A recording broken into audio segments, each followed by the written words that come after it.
6 პოლიციელი ბრალდებულის სკამზე აღმოჩნდა. 6-ვე მათგანს ძალადობით სამსახურებრივი უფლებამოსილების გადამეტებაში ადანაშაულებენ. 5-დან 8 წლამდე პატიმრობა ემუქრებათ დაკავებულ სამართალდამცავებს, რომლებმაც გუშინ გორში 2 მოქალაქეზე ფიზიკურად იძალადეს. მძიმედ საყურებელი კადრების გავრცელების შემდეგ რეზონანსულ საქმეს პროკურატურა იძიებს. ძალადობის მსხვერპლი საქართველოს ბანკის თანამშრომელი პაპუნა ლოცულაშვილია, რომელიც ცემის შედეგად მიღებული დაზიანებებით საავადმყოფოში მოხვდა. სამართალდამცავებმა იძალადეს მის მეგობარზეც. ადვოკატები ითხოვენ წამების მუხლით გადაკვალიფიცირდეს მუხლი და ბრალდება მოეხსნას ლოცულაშვილს. რა მოხდა ეგრეთ წოდებულ კომბინატის დასახლებაში? დაზარალებულის მეგობრის მონაყოლი, რომელიც შემთხვევის ადგილზე იმყოფებოდა, ოფიციალურ ინფორმაციას არ ემთხვევა. შინაგან საქმეთა სამინისტროს ვერსიას, რომ ლოცულაშვილმა გაჩერებისა და მონაცემთა გადამოწმების მოთხოვნის დროს პოლიციას წინააღმდეგობა გაუწია და თავადაც იძალა, დაზარალებულის მხარე კატეგორიულად გამორიცხავს. 6 პოლიციელის დაკავების შესახებ გენერალურმა პროკურატურამ ინფორმაცია დღის პირველ ნახევარში გაავრცელა. პროკურატურის განცხადებით, გუშინ გორში ბრალდებულებმა პოლიციელებმა ერთ-ერთი პირის დაკავებისას ძალადობით გადაამეტეს სამსახურებრივ უფლებამოსილებას. მათი იდენტიფიცირება შინაგან საქმეთა სამინისტროს გენერალურ ინსპექციასთან თანამშრომლობის შედეგად მოხდა. დაკავებულები ხაშურისა და თბილისის წინასწარი დაკავების იზოლატორებში იმყოფებიან.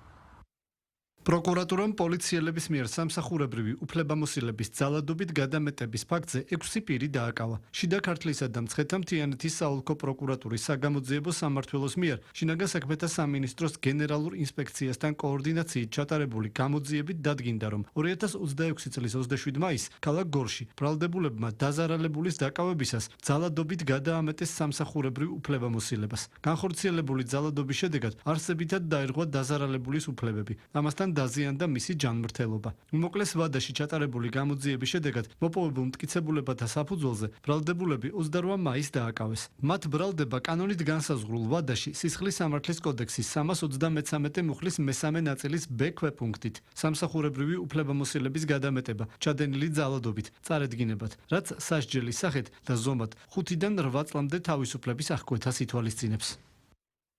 შიდა ქართლის პოლიციის დეპარტამენტის თანამშრომლების დაკავებას მიესალმება დაზარალებული პაპუნა ლოცულაშვილის უფლებადამცველი, თუმცა მისი თქმით ძალადობაში 6-ზე მეტი პოლიციელი მონაწილეობდა. ადვოკატი წარდგენილი მუხლის გადაკვალიფიცირებას ითხოვს ლოცულაშვილის უფლებადამცველის კიდევ ერთი მოთხოვნა დაზარალებულების მიმართ სისხლის სამართლებრივი დევნის შეწყვეტის მოთხოვნას ეხება. გამოძიება რო დაიწყეს პაპუნაზე ეს არის სრული კომედია და პროკურატურას ვთხოვ რომ დაუყოვნებლივ შეწყვიტოს აღნიშნულ პირთან დაკავშირებით გამოძიება და ის ადამიანები რომლებიც დააკავეს სხვა მუხლით არ უნდა დაეკავებინათ ამ ადამიანებმა აწამეს 3 სხვადასხვა ტერიტორიაზე ცემეს პაპუნა და პაპუნა არის ძალადობის მსხვერპლი, პაპუნა არის წამების მსხვერპლი და აუცილებელი რომ გადაკვალიფიცირდეს და წამებით მუხლის იყოს ყველა დაკავებული არა მხოლოდ ის 6 ადამიანია არამედ კამერებში ჩანს რომ უფრო მეტი ძალადობს და ყველა პირი უნდა იქნეს დაკავებული. პოლიციელების მხრიდან უფლებამოსილების ძალადობით გადამეტების ფაქტს ადასტურებენ შინაგან საქმეთა სამინისტროშიც, თუმცა უწყება შემთხვევის შესახებ პირველად ინფორმაციას ავრცელებს, რომლის მიხედვითაც პაპუნა ლოცულაშვილისა და პოლიციელებს შორის ინციდენტი მას შემდეგ დაიწყო, რაც ლოცულაშვილი პოლიციელებმა გადამოწმების მიზნით შეაჩერეს. ლოცულაშვილი მათ არ დაემორჩილა და შინაგან საქმეთა სამინისტროს ერთ-ერთ წარმომადგენელს ბლაგვის საგნით დაზიანება მიაყენა. შინაგან საქმეთა მინისტრის მოადგილის ალექსანდრე დარახველიძის თქმით უწყება გენერალურ პროკურატურასთან აქტიურად თანამშრომლობს.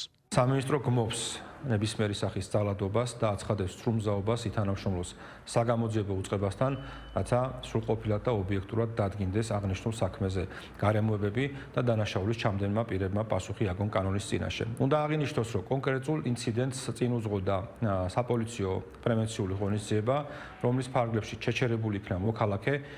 იგი არ დაემორჩილა პოლიციის მოთხოვნას გადამოწმებული იყო მისი მონაცემები, რა დროსაც გახდა აგრესიული და განახორციელა ფიზიკური თავდასხმა სამინისტროს ერთ-ერთ თანამშრომელზე, კერძოდ ბლაგვის საგნით ქვით გამოყენებით დაუზიანა ჯანმრთელობა. აღნიშნული პოლიციელი ინტენსიურ რეჟიმში გადის მკურნალობას ერთ-ერთ სამედიცინო დაწესებულებაში.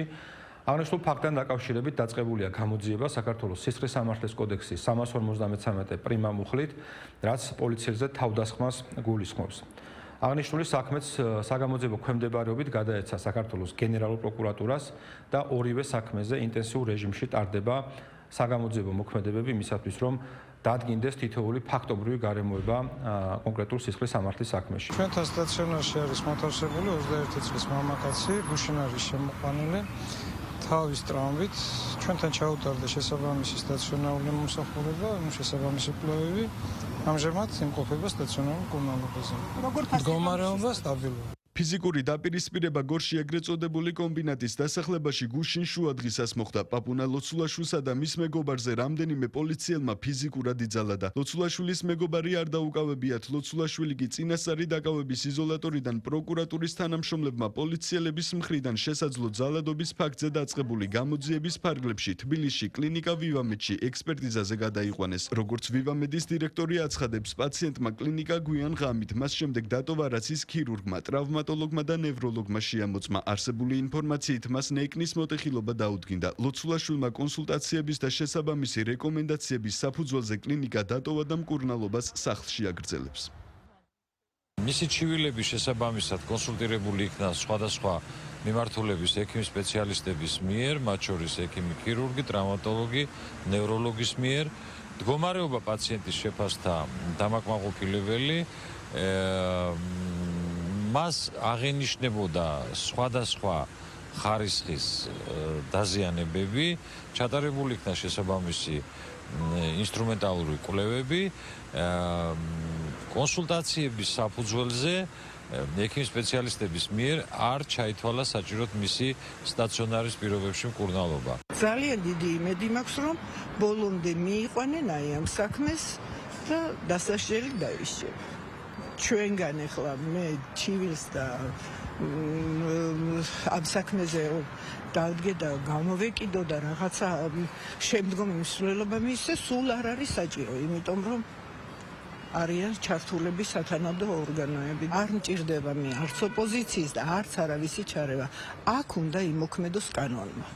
კანონია უზენაესი და არა ოპოზიცია და არა ეს პოლიტიკა. გუშინ ისეთი პიროვნებები შემოგვესივნენ გარშემო, რომ ვატყობ, რომ საკუთარი მიზნებისთვის იყენებენ. სამართალდამცავების მხრიდან ძალის გადამეტების საკითხს კიდევ ერთხელ გამოეხმაურა საქართველოს პრემიერ-მინისტრი ირაკლი კობახიძე. პრემიერის თქმით, ხელისუფლებამ ყისიერად მოახდინა აღნიშნულ ფაქტზე რეაგირება და არც ერთი დანაშაული არ დარჩება რეაგირების გარეშე. ძალიან კარგია, რომ ეს კადრები გავრცელდა გამომდინარე იქიდან, რომ ხელისუფლებას მიეცა ყისიერად რეაგირების საშუალება. ეს ხო ძალიან მძიმე შემთხვევა და რა თქმა უნდა, აქ იყო საჭირო ყისიერი სამართლებრივი რეაგირება და საზოგადოება მიიხილა, რომ ხელისუფლებას ჰქონდა ადეკვატური სათანადო ჯანსაღი რეაქცია ამ მძიმე ფაქტზე. რა თქმა უნდა, არც ერთი სამართალდამცავი, მით უმეტეს ასეთი ტიპის სამართალდამცავი არ უნდა დარჩეს დაუშველი. ძალიან მნიშვნელოვანია, რომ სამართალდამცავმა სტრუქტურებმა იმუშაონ მაქსიმალურად დახვეწილი ხელწერით. ეს არის ის, რაც მოიტანა ჩვენმა ხელისუფლებამ 2012 წლის შემდეგ და ეს არის ის ხელწერა, რომელსაც მაქსიმალურად უნდა გავუფრთხილდეთ. დღევანდელი ზომა, რაც არის უკვე მიღებული, რა თქმა უნდა, ხელშეუწყობს ჩვენი ხელწერის მაქსიმალურად შენარჩუნებას. თქვენ თუ მომიტანთ ფაქტს, როდესაც ასეთი მსგავსი რამ მოხდა, ხელისუფლებამ ხელი დააფარა, მაშინ იქნება ეს ჯანსაღი შეფასება, მაგრამ მე მოგიტანთ უამრავ ფაქტს, როდესაც ხდებოდა მსგავსი დანაშაული და ამაზე არათუ არ რეაგირებდა წინა ხელისუფლება, არამედ პირიქით ხელსაფარებდა ხოლმე დამნაშავეებს, მათ უქმნიდა ხოლმე სასათბურე პირობებს და გირგვიანის საქმე არის მხოლოდ ერთი მაგალითი, რაც ამას ადასტურებს. ჩვენი ხელწერა არის განსხვავებული. ჩვენი ხელწერა არის ის, რომ მნიშვნელობა არ აქვს, თუ ვინ ჩაიდენს დანაშაულს, იქნება ეს ჩვეულებრივი მოქალაქე თუ სამართალდამცავი ორგანოს წარმომადგენელი, ნებისმიერ შემთხვევაში სამართალდამცავი უნდა დარჩეს, არ უნდა დარჩეს დაუშველი. პროკურატურის მიერ გავრცელებული ინფორმაციით დაკავებულებს ბრალდება კანონით განსაზღვრულ ვადაში სისხლის სამართლის კოდექსის 323 მუხლის მესამე ნაწილის ბ-ქვეპუნქტით წარედგინებათ, რაც ძალადობით ჩადენილ სამსახურებრივ უფლებამოსილების გადამეტებას გულისხმობს. დანაშაულის სასჯელის სახედ და ზომად 5-დან 8 წლამდე თავისუფლების აღკვეთას ითვალისწინებს.